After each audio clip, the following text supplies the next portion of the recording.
Well, good morning, dear viewers. A warm welcome to the GRTS studios. It's a beautiful Monday morning, and from your national television, this is the AM show broadcasting for viewers in the Gambia and around the world. This is the Monday edition of the AM show. Mind you, I've been off the screens for a minute. I had caught up with the whole flu that's running around, the whole fresh cold that's running around. But thank God we're feeling much better now in this wonderful festive season. Well, we're breaking to you live to bring you the picture of a new day with your early morning show that sets your day in motion. We give you the very best of current affairs, sports and entertainment, and exciting interviews with the people who matter. My name is Bai Ibrahim Cham, and do stay with us on this Monday edition of the AM show. We'll go for a short break, and when we return, the AM show continues.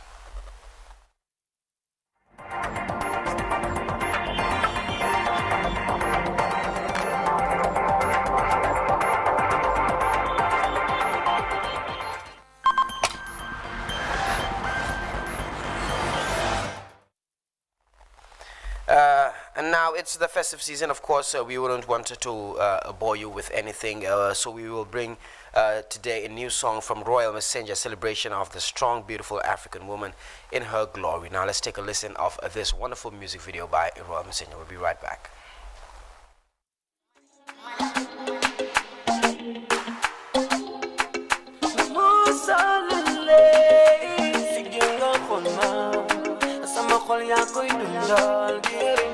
Sigilga khulna sama meria koi givaleri dumma bestai dilo boy baby nakhya bay dundal sa khol bileru asmana baby topa dole nop nama kholo chi dole seri koko ya mome ya doch ya goge ya moko poch ya chofe. My gal ya rove anga sabop ben gordu la toge badu mun lep du la doze dem ruyes ni bole fo bakal ni nose jege sila ni bole yengal sakharam pole yengal khona sama khol ya koy dundal dir sigila khona sama mer ya koy givale duma mastay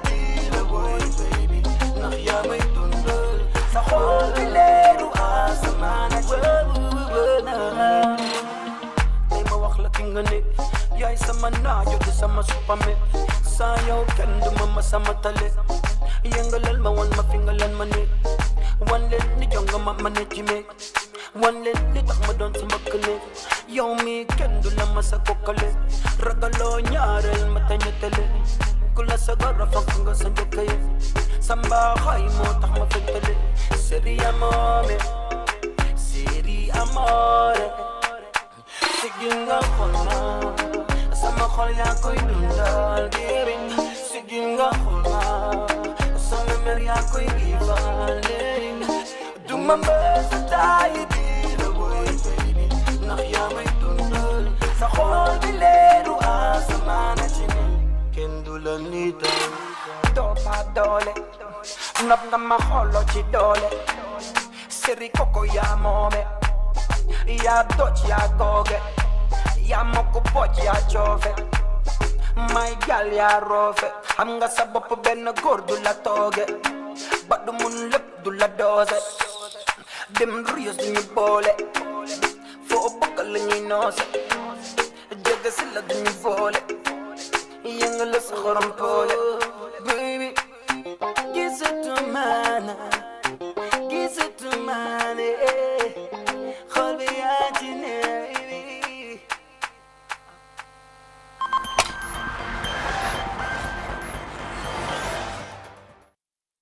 Welcome back. That was a wonderful music video by Royal.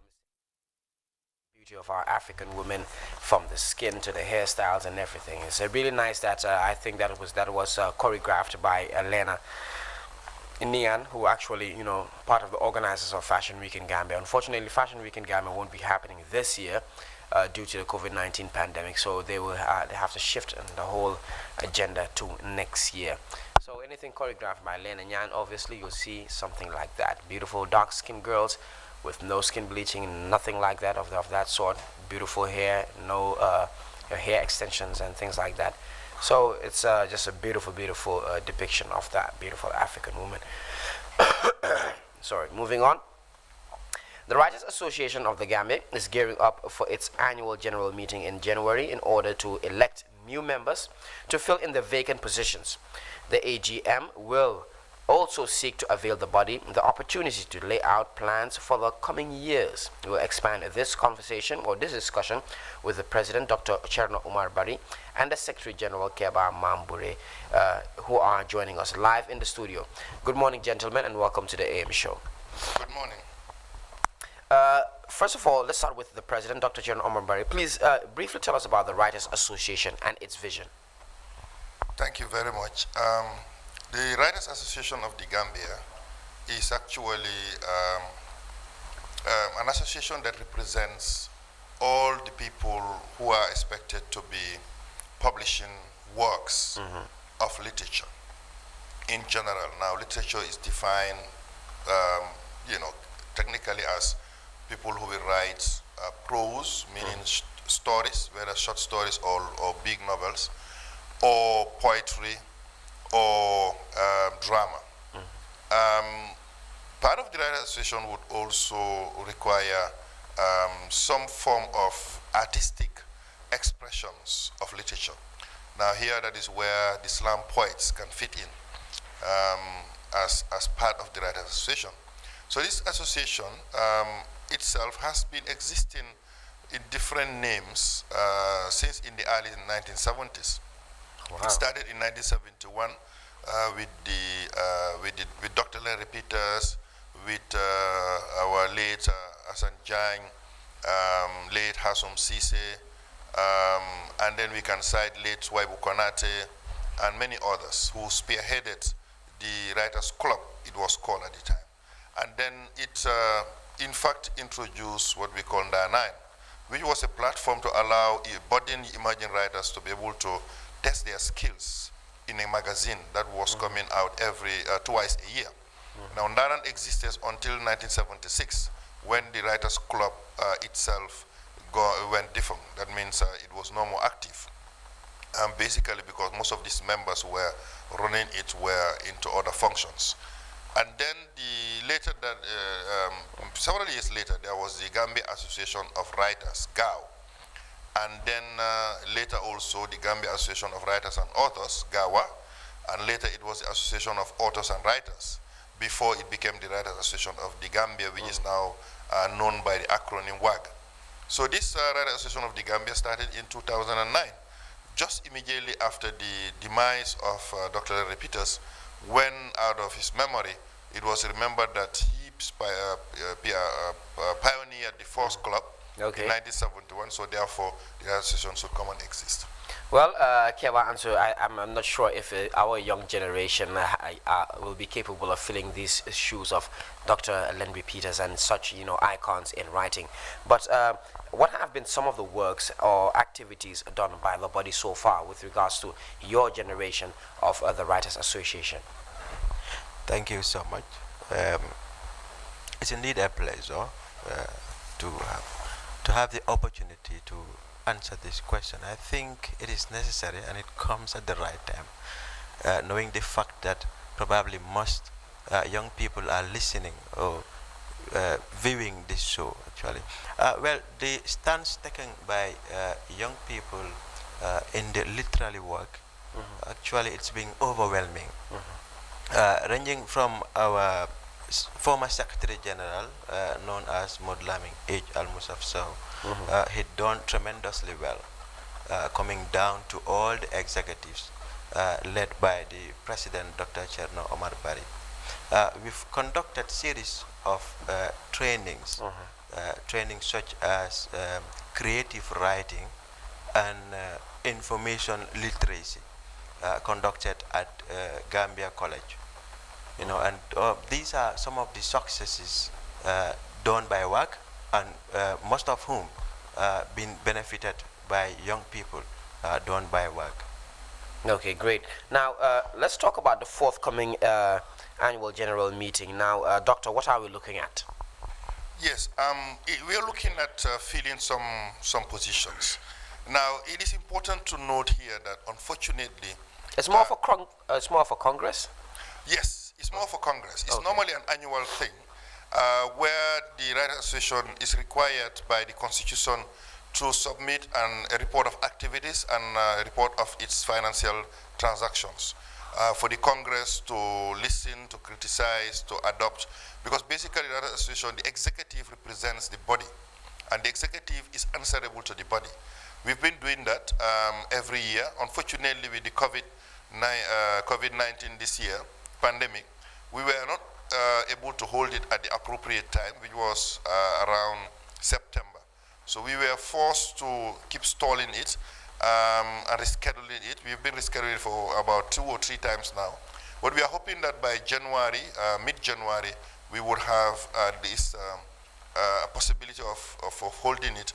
And partly virtual, partly interactive, so that at least all the members, both those who are here and abroad, would be able to partake to it.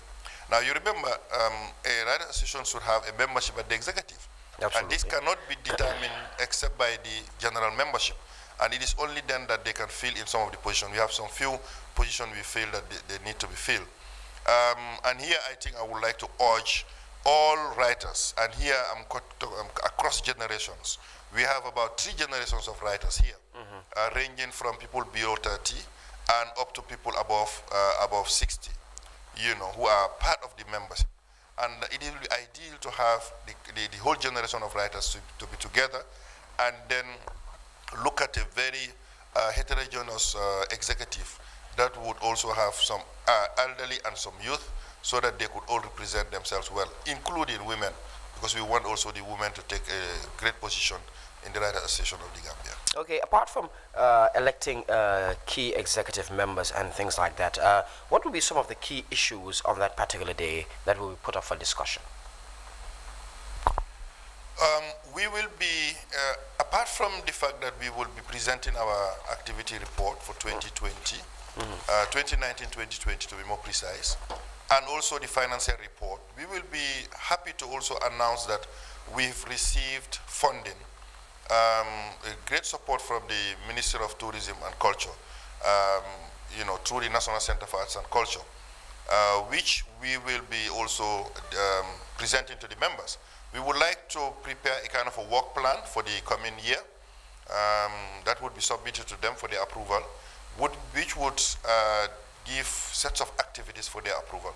Now, it should be noted that basically most of the activities that are principally that of the Writers Association are about 3 categories. One is the promotional part of it, where we will encourage young ones to keep writing.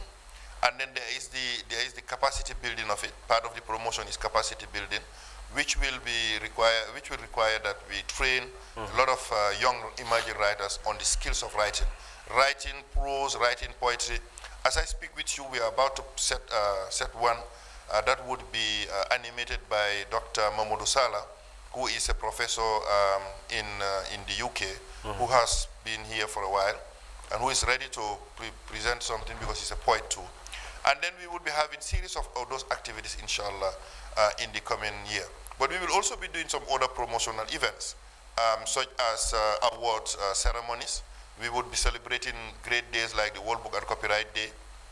We would be conducting exhibitions like the International Book Exhibition that we initiated for this year, 2020, but we had to reschedule for next year.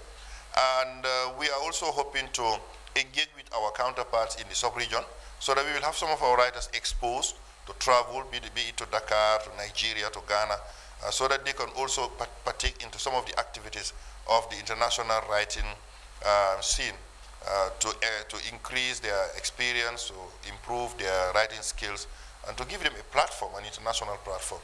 There are competitions that would be taking place, hopefully, but we will also engage the schools, particularly the secondary schools and the universities, in some other writing exercises, be it competitions or other form of activities. But we also want to learn to protect the works of our writers. We will also promote the work of the copyright bill that is being worked on at the moment, but we will at the same time put in some measures to ensure that the works of our writers are not plagiarized or are not, used, because we've known some of these experiences happening to some of our writers who eventually lose their authorship or their ownership. So this is very delicate, but we will be sensitizing, but we will also be building capacity on those, and we will definitely find ways of protecting them. Well, believe that will be a very, very vibrant and wonderful day that all writers or members of the Writers Association must be part of. But going back to Keba Mambure, let's shift to the membership now. How broad is it with regards to the youngsters being there and the elderly being there, and with regards to the youngsters too, what are some of the difficulties and some of the successes that you guys have actually achieved as being part of the Writers Association of the Gambia? Well, thank you. As we speak right now, we have more than 300 membership. On our WhatsApp forum only, WAG, Writers Association of the Gambia, we have a WhatsApp forum, and we have about 160 plus membership. And then secondly, we have Young Writers Association of the Gambia, in the acronym pronunciation of WAG2, which composed of young people only, led by young people only. And then these two, they have a membership of more than 160 plus. And then we have others too that are not part of the WhatsApp forums, but then they've been following our activities on social media, ranging from Facebook, Twitter, Instagram, so on and so on. But then when it comes to problems that most young writers are facing right now, is a problem of publication. Okay. But you see, most people have written their manuscripts, placed right on cupboards, collecting dust and cobwebs. But they could not have a chance of to publish their works. And then this is quite arduous with them to bear, and so it could lead them to unbearable frustration. You understand? And then we've been trying our anecdotal best, as a legal entity, where WAG, YWAG I meant, is operating under. You understand? We've been trying our best to encourage them, to motivate them, to train them, as well as to train them acutely to be able to preserve their scripts, so then they would not lose their authorship or their ownership of their script. But with time, we would have a solution in trying to help them publish their works. There is only one publisher that we have here, commonly known as the Fuladu publisher. That is Fode Balde. Yeah. And then we are expecting the extension of, is it Lender Hand? Global Hands. Global Hands. And they have not started operating yet, and they are not established.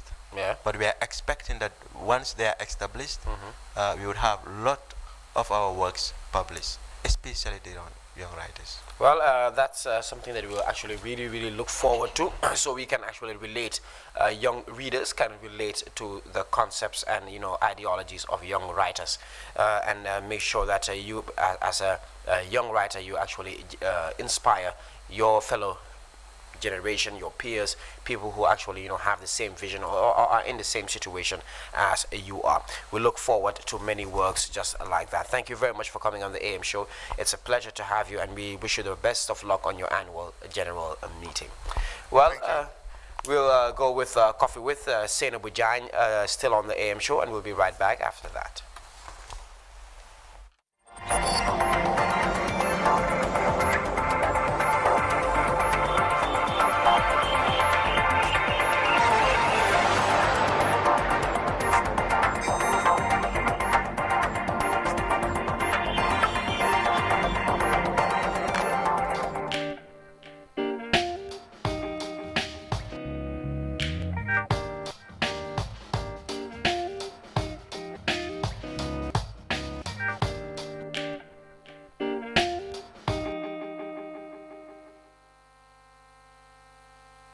Hello, episode of Coffee With. I am your host, Saina Bajang, and with me in the studio, I have a special guest.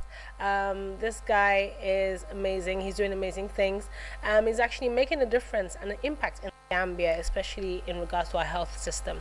So I won't introduce him, I'll let him do that himself.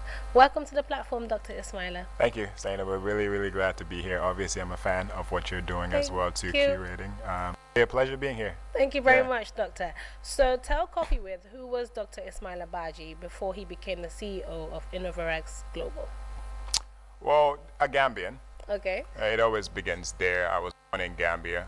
I spent part of my childhood in the United States, but came back home, went to, Mrs. Ndaus, graduated Mrs. Ndaus, went to Gambia High. I think everybody who goes through schooling in the Gambia, you go through it with an ambition of doing something. Yeah. Had the opportunity, obviously, to go back to the States, where I studied chemistry for my first degree, and then transitioned and did my doctor of pharmacy. And worked a little bit as a professional, practice in the U.S. for a while, but going back to where I began as a Gambian, I just felt the need that maybe it was time to start looking towards home.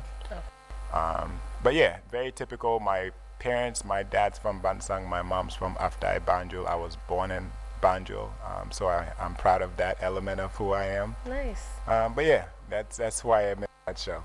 Okay, great. That's very interesting. So what was it like growing up as a young Dr. Ismaila Baji?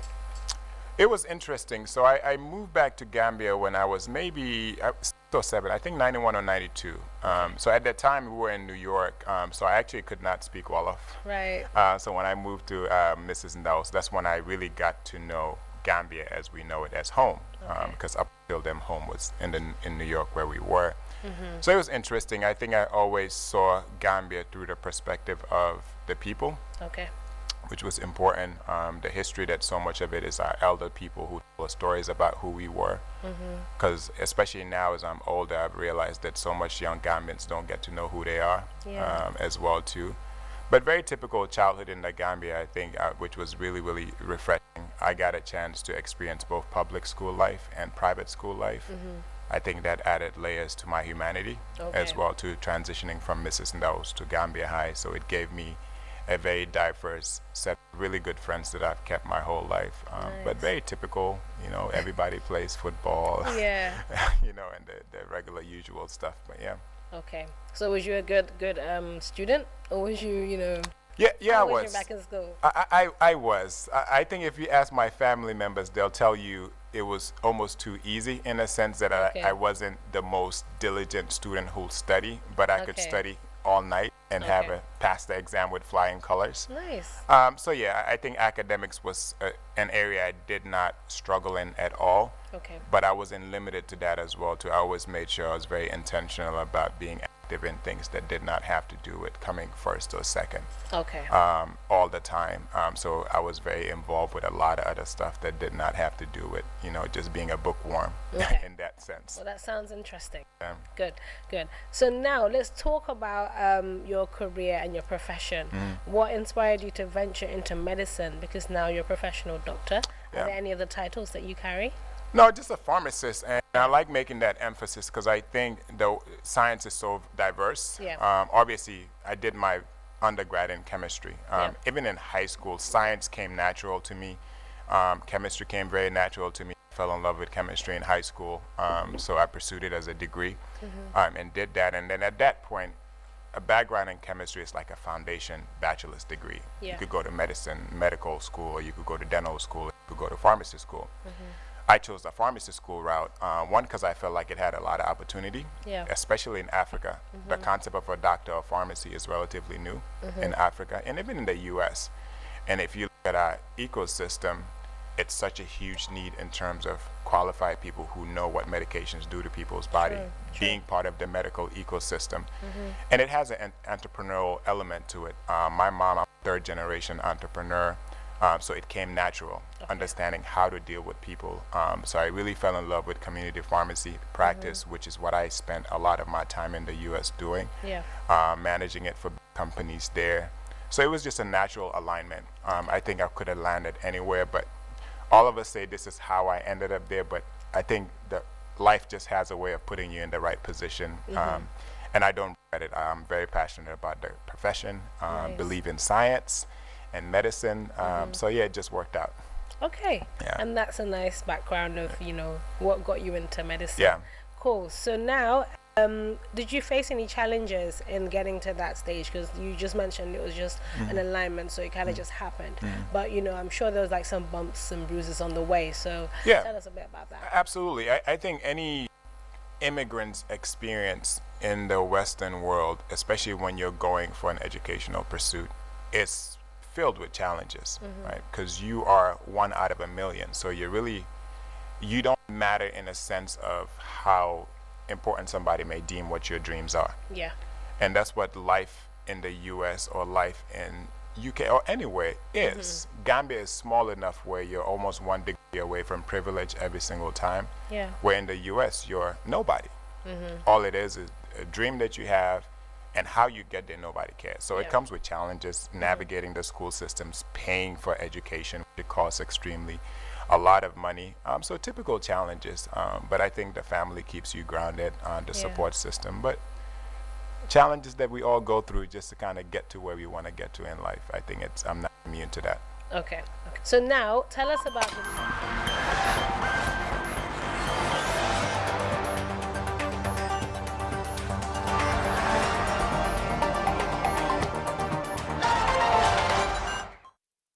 Zainab Ujany on her Coffee with a segment with Dr. Ismail Abaji, one of the most, vibrant young people here in the Gambia, doing a great job with regards to the health fraternity. Now, moving on, we'll head straight on to sports, where I have my sports pundit, Farmer Abaji, who's going to update us on what has been happening in the world of sports during this past weekend. Good morning. Morning, Rahim. How you doing, Farmer? Huh? How was your Alhamdulillah, weekend? no complaint. I think I'm okay. Unlike you, I had you complaining that you battling some flu. Yeah, and all I those had a things. terrible flu, fresh cold and stuff. I'm feeling much better now. Just I lost my voice. Yeah, I can Okay, tell. but moving on, give us an update. What has been happening in the world of sports? Let's start with the Gambia. Yes, and so I mean, in the country here over the weekend, we saw the members of the Football Association, together with the stakeholders, the team delegates. I mean, they've converged at the football hotel to give a review of their activity report. That is the annual general meeting of the Gambia Football Federation. I mean, the members met the team delegates to present to them or to present it before them the activity report for the 2019 calendar season. So that took place at the football hotel. I mean, the executive members were there to at least put before the team delegates what are some of the things they've been doing within that particular year. The achievements, I mean, they've talked about the plans, they've talked about as well some of the challenges, and unlike the previous seasons, I mean, the report they gave was actually adopted by the delegates. There has not been much hitches as far as the report is concerned. They've set out some of the plans they have for the league. I mean, as we know, the Gambian Divisional League is one of the leagues, I mean, that is struggling on its own. I mean, the members have to try to seek funds. If they don't have funds, I mean, it has to be funded by the Football Federation, that is the GFF as well.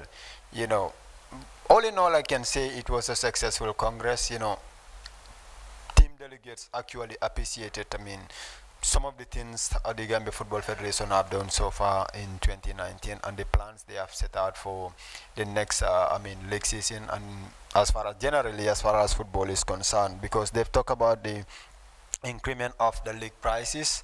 They've also talked about for both male, female, and the FF Cup as well.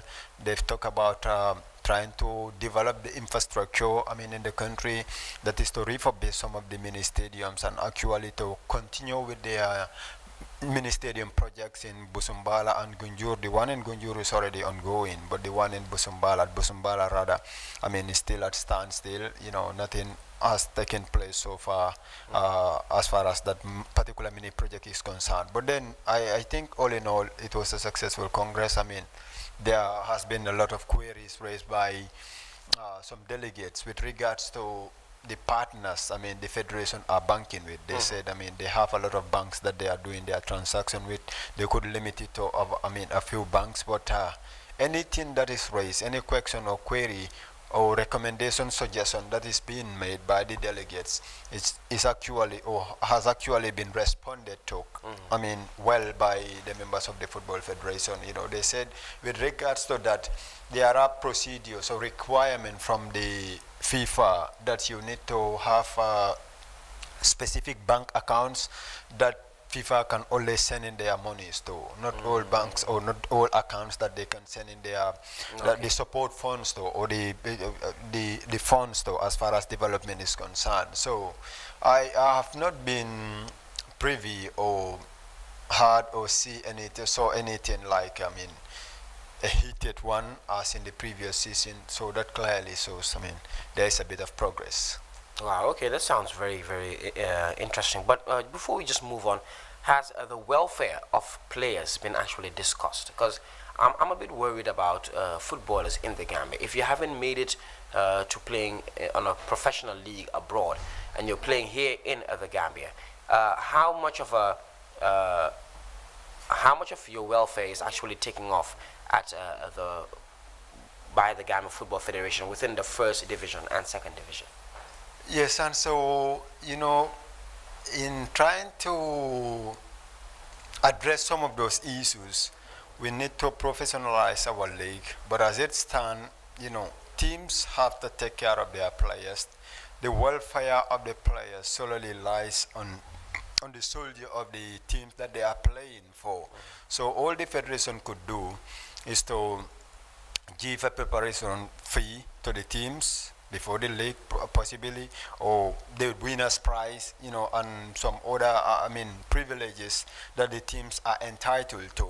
So within that, or from that, you will have the teams to take care of their players, to take care of the welfare of their players, the salaries of their players in case of injury and all other things. So it's just unfortunate that we don't have our league. There is no money in our league.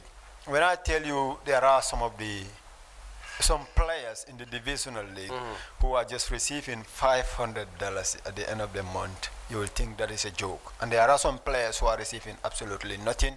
All they rely on is the match bonuses. When you win, you are sometimes given $100, I mean, to just go out there. That is not even enough for a credit, let alone a dinner. So it's just unfortunate that there is no money in our league. All what we could do, you know, football is very expensive. We have all these private companies here. I mean, you have officials here, you have QCLs here. I mean, even the state-owned entities, institutions are here. You have the GAMTEL is here. I mean, you have these big companies. So they can all come together, see what they can do for football, what they can do to help the young people involved in the game. The government could take the lead role. I mean, to set out plans to make sports that lucrative deal, that lucrative business. I mean, sport is just more than fun. As we are talking now, I mean, it's something that people are making decent, I mean, very decent income out of it. Income, yeah. They're making a lot of, I mean, impressive living out of it. Absolutely. You look at some of these players, the amount of money they are given as a bonus, let's say in one of their games or so, when they win, that will sometimes be more than the entire expenses of our football federation for a calendar year. So it's just disheartening that, I mean, there's no money. Let's say when there's money in our football, you talk about teams, all the teams in the league. When you go to the English Premier League, like you have the winner. Say for when the winner is to pocketed about, let's say, 90 million pounds or 300 million pounds, you have second position also have to go with something. Third, fourth, fifth, according to the ranking, I mean, they will all have to go with something at the end. Yeah. They have their merchandising, they have their gate takings. This is where they draw the incomes from. Plus the sponsors, I mean, you know, if we can have something like that, I mean, players will have something to, at least to take home at the end of the day. Absolutely. You know, but it's unfortunate. something like that was raised, and the federation just put it to them. They are doing their best, and it's up to the teams also to equally do their best. They have to go out there to see what they can do or to put something on the table for their players. Okay, let's talk about the European leagues. What has happened this weekend? Yeah, Boxing Day in England, we saw some astonishing results as far as the English Premier League is concerned. I mean, Arsenal that have been struggling throughout the campaign, I can say, we saw them bounce back to a 3-1 win at home against Chelsea. I mean, that is something that, you know, that they've actually done justice to their supporters, you know. This is a day that people love. Amid the pandemic, I mean, you go to England, you have the Christmas being celebrated like, I mean, it's one of the countries that celebrate Christmas with a lot of enthusiasm, excitement, you know. So you'll have their supporters, football supporters want to boast of something. Boxing Day is a big day in England. They do a lot of things. I mean, let's say the football itself. So Arsenal supporters probably were wondering, what can we do? What can our team do for us? I mean, going out there with the usual mindset of we're going to lose, because that has been the norm of recent as far as the team is concerned. So all of a sudden, the team actually for Manchester City 2-0 against Newcastle, and there were draws for Liverpool against West Brom, and equally Tottenham Hotspur as well against Wolverhampton Wanderers. So like Mourinho said, this year's Premier League is something that you cannot predict, difficult to predict, and it's a league that you cannot raise or rate the performance. Is he still leading? He's a league that you cannot blame any coach. Is he still leading, Mourinho? No. There has been a lot of reshuffles on that top. I mean, like a team will lose, you will go down to 6th position. When you win again, you'll come back to 2nd or 1st position. So the gap is very tight, I mean, as far as the EPL is concerned. You know, you'll have all these teams. Everton were there, they come down. Tottenham were there, they come down. Liverpool goes up there probably. If United can at least win, we'll see them also top the league. So Mourinho said, you cannot blame the coaches for what is happening in the English Premier League at the moment. It's very inconsistent. Consistency has been a major problem for almost all the teams, I mean, in the league. And that is what I can certainly attest to. You know, La Liga, they don't play Christmas. They're out there to enjoy the holiday with their families, you know.